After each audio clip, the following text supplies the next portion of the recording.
گے سابق سفیر صاحب اور ان کے ساتھ ساتھ ڈاکٹر منور صاحب ماہر عالمی امور ہیں. سب سے پہلے جوہر صاحب کی طرف میں جاؤں گا. سر بہت شکریہ آپ کے قیمتی وقت کا. سر آپ سفارتکاری کو سمجھتے بھی ہیں اور ایک لمبا عرصہ آپ نے سفارتکاری کے اندر گزارا بھی ہے, تو اس وقت دونوں سائڈ سے ایک طرح جو ہے وہ مذاکرات کی ٹیبل پر ڈیلنگ ٹیکٹس جو ہے وہ کیے جا رہے ہیں اور ایران کی جانب سے بھی کہا گیا ہے کہ وہ پاکستان نہیں آئیں گے, تو اس کو کیا سمجھتے ہیں آپ؟ جی, جس سے میں پہلے بھی کہہ چکا ہوں بارہا کہ یہ جو وقفہ ہے, پہلا جو مذاکرات کا دور ہوا اور اس کے بعد جو دوسرا دور انشاءاللہ جب بھی ہوتا ہے, تو اس کے بیچ میں دونوں فریقین کی کوششیں یہ ہیں کہ اس وقفے کو اپنی بارگیننگ پوزیشن جو ہے اس کو انہانس کرنے کے لیے استعمال کریں. تو وہ اس میں ہم نے دیکھا سب سے پہلے امریکہ کی طرف سے یہ ہوا کہ انہوں نے جو ہے بلاکیڈ کر دیا ایران کا. ابھی بلاکیڈ انہوں نے اس لیے کیا کہ ان کو یہ لگا کہ جی پہلے جو مذاکرات کا دور ہوا ہے اس میں ایران بہت زیادہ کاؤنٹ کر رہا ہے اپنی وہ لیوریج پہ جو ابنائے ہرمز کو بلاک کرنے کی وجہ سے ان کی ہوئی, ان کی بنی تھی ایک. تو انہوں نے کہا کہ اس طرح اس کو نیوٹرلائز کرتے ہیں تاکہ وہ لیوریج تو ان کی کم ہو, کیونکہ وہ دیکھیں بذات خود جو ہے وہ یہ جو ابنائے ہرمز کی بندش ہے یہ کوئی وہ نہیں ہے کہ اصل ایشو تو یہ ہے ہی نہیں. اصل ایشو تو ظاہر نیوکلیئر تھا یا کچھ اور معاملات تھے جو تحفظات ہیں دونوں فریقین کو. یہ ایشو تو اس جنگ سے نکلا ہے, لیکن یہ میں سمجھتا ہوں کہ یہ ایشو نہیں ہے بلکہ یہ ایک بارگیننگ ایشو ہے. تو اب اس کو اب ایران بھی یہ سمجھتا ہے کہ جی یہ پھر ان کی لیوریج سے کم ہوتی ہے, اس لیے وہ بہت زیادہ زور دے رہے ہیں کہ ٹھیک ہے جی آپ بلاکیڈ ختم کریں تاکہ اس سے پہلے کا جو سٹیٹس کو اینٹی ہے وہ بحال ہو. خبریں جوہر صاحب یہ بھی آ رہی ہیں کہ امریکی صدر اس پر سوچ رہے ہیں کہ اگر مذاکرات کو آگے بڑھانا ہے تو پھر بلاکیج جو ہے وہ ختم کریں. جی, میرا خیال ہے کہ اس موقع پہ اب وہ جو ہے نا would be a step in the right direction جس طرح کہتے ہیں نا, صحیح سمت میں ایک قدم ہوگا. اس کی وجہ یہ کہ کیونکہ اب اگر بات اسی پہ آ کے اٹک گئی ہے تو سبسٹانٹیو چیزوں پہ اٹکے تو ایک بات ہے, اب اس پہ جو یہ تو ایک سبسٹانٹیو ایشو ہی نہیں ہے اس طرح سے. یا تو یہ ہوتا ہے نا دونوں ملک یہ ریزالو کر لیتے ہیں کہ جی ٹھیک ہے ہمارے درمیان جو ایشوز ہیں, جو خاص طور پہ جو نیوکلیر ایشو ہے بہت ہی کمپلیکیٹڈ ہے, دہائیوں سے چل رہا ہے, بہت سی اس پہ دور ہوئے, وہ ابھی تک حل نہیں ہوا. تو ہم اب سب سے پہلے یہ کرتے ہیں کہ جی جنگ بندی کر دیتے ہیں, ایک پرماننٹ سیز فائر کرتے ہیں, اور ساتھ ہی ساتھ یہ ابنائے ہرمز جو ہے اس کا جو اصل جو سٹیٹس کو اینٹی تھا, جو اس جنگ سے پہلے کا سٹیٹس تھا, وہ بحال کرتے ہیں, اور پھر ایک سٹرکچر ڈائلاگ ہم انسٹیٹیوٹ کر دیتے ہیں. تو وہ تو ایک بات تھی. لیکن جب کشمکش یہ ہو رہی ہے کہ نہیں جی وہ دونوں سائڈز یہ چاہتی ہیں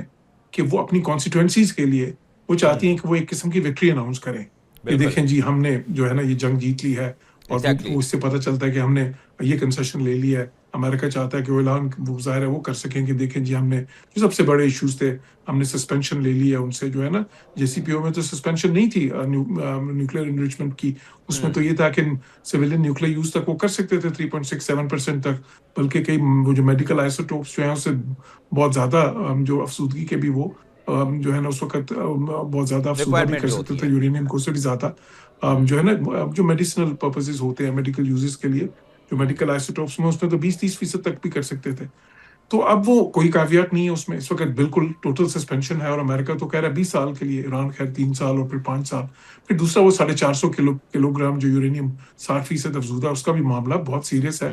کیونکہ اسی پہ تو یہ جنگ شروع ہوئی ہے اصل میں, جب یہ اسرائیلی انٹیلیجنس اور امریکن جو انٹیلیجنس ہے بشمول جو سیٹلائٹس کے ذریعے جب ان کو پتہ چلا کہ ایرانی وہ ریٹریو کچھ کر چکے ہیں وہ ان سائٹ سے جو انہوں نے تباہ کر دی ہیں, اور کیونکہ یہ تو دفن تھی نیچے وہ گیس کے سلنڈرز کی صورت میں یہ یورینیم جو ہے نا انریچڈ, تو اس وقت ہی پھر انہوں نے فیصلہ کیا کہ ابھی ہمیں جلدی کچھ کرنا پڑے گا. تو وہ ان کے لیے بہت اہم ایشو ہے. لیکن اب معاملہ دوسری طرف جو وہ اس وقت اس میں اٹک گیا آ کے پوسچرنگ, کیونکہ پوسچرنگ بہت زیادہ ہو رہی تھی, وہ جو ہے نا کوئرسو ڈپلومیسی جو ہو رہی تھی, تو اس میں پھر تو میں سمجھتا ہوں کہ اب یہ بالکل صحیح ہوگا کہ دونوں سائڈ جو ہیں اس پہ چلیں, تھوڑا سا آپ ذرا جو ہے نا ایک قدم پیچھے لیں, اور اس کے بعد اصل چیز کی طرف آئیں, جو اصل سبسٹانٹیو ایشوز ہیں اس میں یا نیوکلیر ہے یا پھر وہ سینکشنز کا مسئلہ ہے کہ سینکشنز ریلیف جو ہے وہ کتنی ہوگی, کیسے ہوگی, کیا فیز ہوگی یا ون آف ہوگی. ایران چاہتا ہے یکمشت ہو جائے سب کچھ, انفریزنگ آف ایسٹس بھی یکمشت ہو جائے, ایٹ لیسٹ اس کا جو ایک بڑا حصہ ہے وہ ایک دم ان کو کر دیا جائے. امریکہ چاہتا ہے کہ وہ جو ہے نا اسٹیگرڈ ہو یا مرحلہ وار ہو, اور وہ ویریفیکیشنز کے بعد ہو جب وہ نیوکلیر پہ آگے بڑھیں. تو یہ ایشوز ہیں جو ڈسکس ہونے والے. تو میں سمجھتا ہوں کہ صحیح فیصلہ یہی ہوگا کہ ابنائے ہرمز کے معاملے پہ دونوں لچک دکھائیں تاکہ جو ہے نا مذاکرات کی میز سجے اور پھر جو اتنے پیچیدہ مسائل ہیں اور اس میں دونوں سائڈز پہلے سے جو فریقین ہیں پہلے سے قریب بھی آ گئے ہیں. اور پھر دیکھیں ایک اسرائیل بھی تو ہے جو جنگ میں تو شامل ہے لیکن وہ مذاکرات کی میز پہ نہیں ہے, تو امریکہ نے تو اس کو بھی ساتھ لے کے چلنا ہے نا, تو ان کی جو ریڈ لائنز ہیں ان کو بھی انہوں نے ڈیفینڈ کرنا ہے, تو اس لیے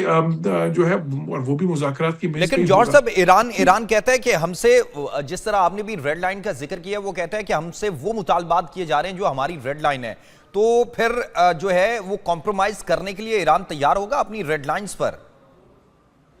دیکھیں ایران کی ریڈ لائن جو انہوں نے سب سے زیادہ جس پہ زور دیا وہ کیا ہے, وہ یہ ہے ان کی ریڈ لائن کہ جی ہمارا جو حق ہے نا, مطلب یہ ہمارا رائٹ ہے, رائٹ ٹو یورینیم کی نیوکلیر افزودگی. انریچمنٹ, ٹھیک ہے. اچھا اب انہوں نے کہا جی وہ رائٹ ہے ہمارا 3.6 سیویلین نیوکلیر یوز, کیونکہ ہم نے NPT سائن کیا ہے, ہم بوم تو بنانا ہی نہیں چاہتے, لیکن ہمارا رائٹ آپ نہیں لے سکتے. چلیں اس میں امریکہ نے یہ فلیکسیبلٹی تو دکھائی ہے نا کہ انہوں نے کہا کہ چلیں ہم سسپینشن پہ مانتے ہیں, ہم کیونکہ شروع میں تو یہ کہہ رہے تھے کہ یہ جو ہے نا ہونا نہیں آپ چاہیے. کبھی بھی نہیں کریں گے, انڈیفینیٹلی کریں.